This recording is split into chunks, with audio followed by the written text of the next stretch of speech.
Thank you, Mr. Secretary, and I appreciate your enthusiasm and your focus on improving our schools because it is quite a challenge. I wanted to ask you, if I could, just about the Race to the Top program. Let me just get to my question here. We were one of the states that applied, as you know, and have been very encouraged by words that you and your administration have spoken about the good work that's happening in Louisiana that has been going on, as you know, for some time. The administration requested $1.35 billion to extend Race to the Top. Now we have the first competition has come to a close. We were not one of the states chosen, but I believe Delaware and, what was the other? Tennessee, thank you, Jack, were. After evaluating some of the scores, however, of the states that did apply, it was interesting that if you decided to grade them somewhat differently by throwing out the high and the low, which is done in the Olympics and is done in many competitions to get a better clear average. The top two states would have remained the same, but in Louisiana's case, we would have moved up considerably. So that is just one question I pose to you.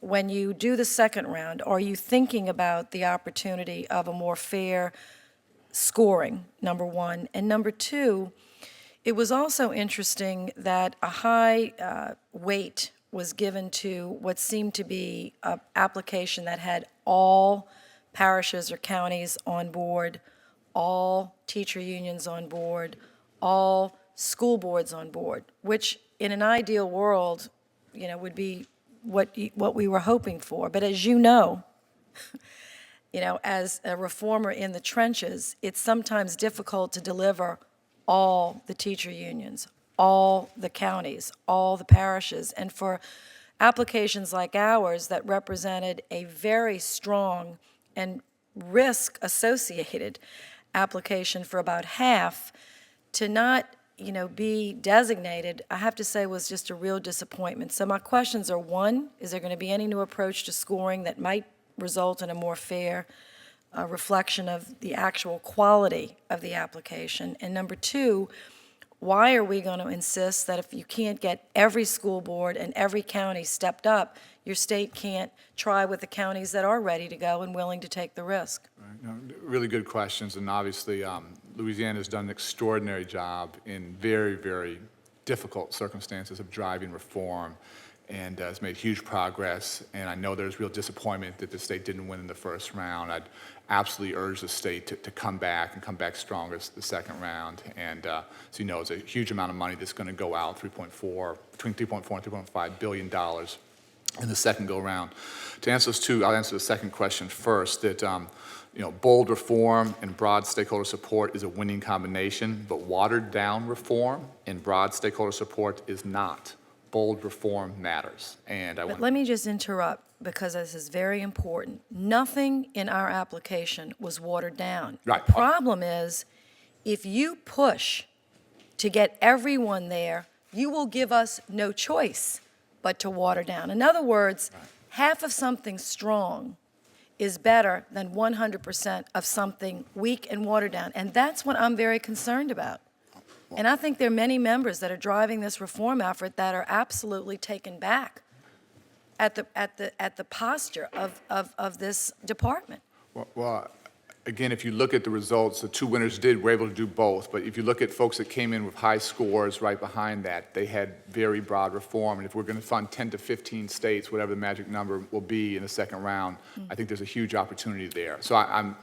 So it's a real opportunity, I want to just say, for some unions, and some unions have been supportive, and some teacher unions have been supportive, but it's a real opportunity for those that don't want to be supportive, and there are obviously many entrenched interests, not just some unions, but school board members and others. I mean, this is a fight in every state, as anybody that's in this battle knows. This is a battle. It's not a waltz.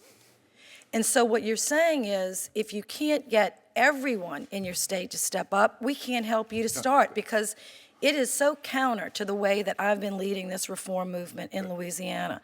So I just wanted, Mr. Chairman, to say how strongly I feel about the way this administration, and I'm one of their biggest supporters, but this is going to have to be changed, in my view. Not watering down, but strengthening and rewarding those that will take the risk of reform, whether everybody's there or not. In any efforts I've led for reform, you don't get 100% participation at the front end. You might get 10 people that show up at the line and say, we're willing to go. 90 people are back here. Then next year, 20% show up at the line, and you leave 80% behind, and soon it's reform. So I'm completely confused. And my second question is this, and I'll add, Mr. Chairman, I know, but Teach for America. And the members of this committee understand how strong Teach for America has been. I want to just read for the record, Mr. Chairman, it is harder today to get into Harvard Law School. I mean, it is harder today to get in to Teach for America than it is to get into Harvard Law School. What a phenomenal success Teach for America has been. Think about that.